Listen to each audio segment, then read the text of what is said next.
namanya kelas-kelas banyak. Kelas-kelas Hmm. banyak ini masing-masing kan nanti ujungnya harus sama. Jadi kelasnya banyak, pengajarnya banyak, tetapi nanti hasil akhirnya outputnya harus sama kan gitu ya. Ujiannya nilai apa ujiannya sama. Sehingga untuk itu dipersiapkanlah namanya kurikulum.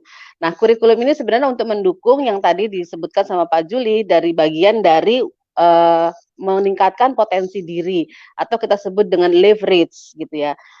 Atau meningkatkan potensi diri sehingga nanti si mitra ini nggak hanya dia jualan, nggak hanya dia mendapatkan potensi ekonominya, potensi bisnisnya ini nggak hanya jangka pendek yang dia dapatkan gitu kan, Hmm. tapi dia mendapatkan nanti pendapatan jangka panjang karena keinginan kita di bisnis ini bukan hanya setahun 2 tahun, Hmm. tetapi ini bisa menjadi bisnis yang bisa diwariskan kepada anak cucu sehingga Hmm. perlu kita pikir perlu dilakukan edukasi yang mendampingi agar emak-emak atau siapapun dia selain dari penambahan nilai tambah value added ini adalah dari teknis-teknis misalnya diajarin tadi ya Bu Arti sudah ceritain Hmm. diajarin WA, diajarin Facebook, diajarin cara berjualan Facebook Ads, diajarin ini semuanya teknis-teknisnya juga ditambahin dengan yang namanya open mindset. Jadi di mindsetnya harus diubah gitu bahwa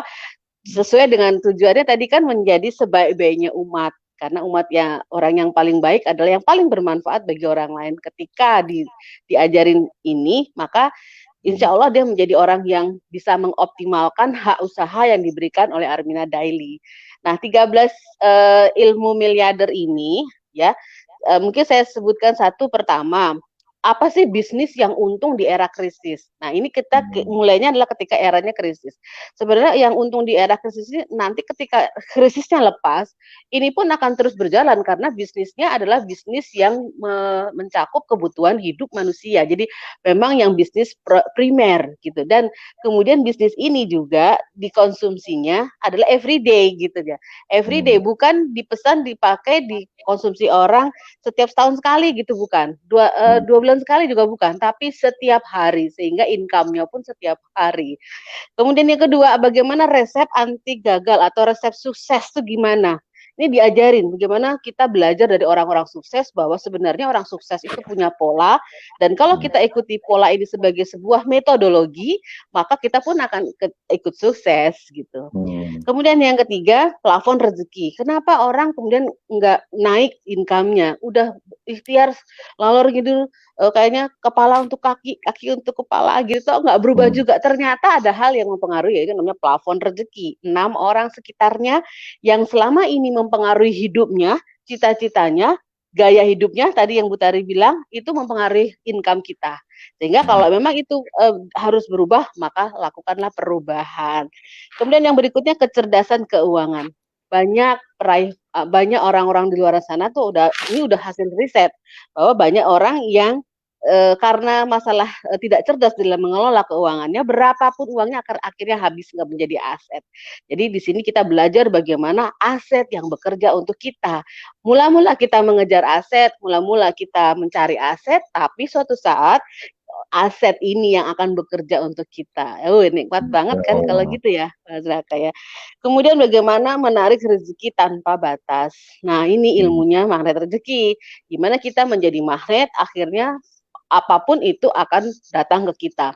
Jadi kita menjadi sumber bagi sekitar kita gitu ya. Rezeki Hmm. datang, kemudian closingan datang, semua kebaikan-kebaikan akan datang kepada kita. Kemudian hijrah kuadran miliarder yang tadi disebut sama Bu Tari itu hijrah dari kuadran kiri ke kuadran kanan atau dari jutawan ke miliarder gitu ya. Kemudian marketing mix and product life cycle. Kita harus mengenali produk life cycle dari usaha kita.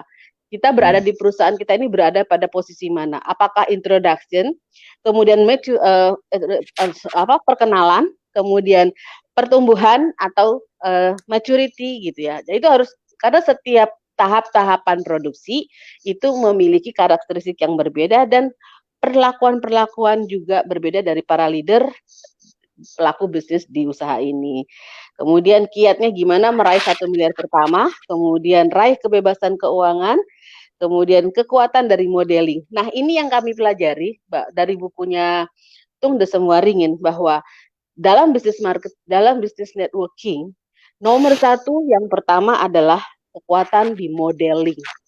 Model Anda siapa? Model itu kita sebut dengan mentor. Karena mentor adalah orang terdekat yang Anda ingin capai.